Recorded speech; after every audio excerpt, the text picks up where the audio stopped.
Се уште врие на македонско-грчката граница. Не се намалува бројот на бегалци и мигранти кои транзитираат низ државата на својот пат кон Западна Европа. И покрај тоа што полека се влошуваат временските услови, стотици мигранти само за 1 час пристигнаа во транзитниот центар во Гевгелија.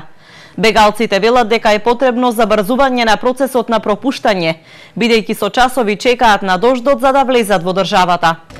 The way is very hard and help is not good. It's simple, but the people is very tired and we late here a long time. That's so hard for us because we are very tired. We have a long time, 4 days. We walk. All people, the children, women, old man is very tired. We must need help more. Вчера МВР издала 1300 потврди за бегалци и мигранти во периодот од 19 јуни до 22 септември.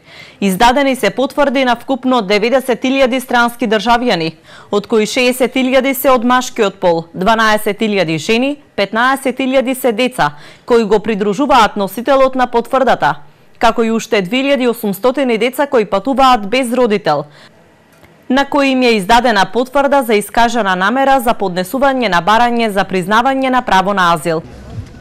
It's very long time wait. We stay here maybe 4 hours. In Macedonia? Here. Now we come 9 o'clock morning, right here. Right here, stay. We very tired. We don't have more power.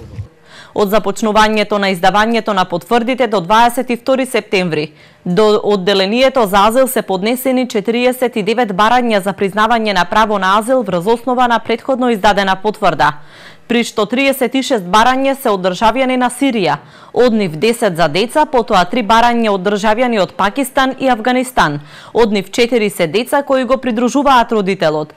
По 2 барања од државјани од Мароко, Алжир и Ирак, едно барање е за деца и едно барање од државјанин на Египет.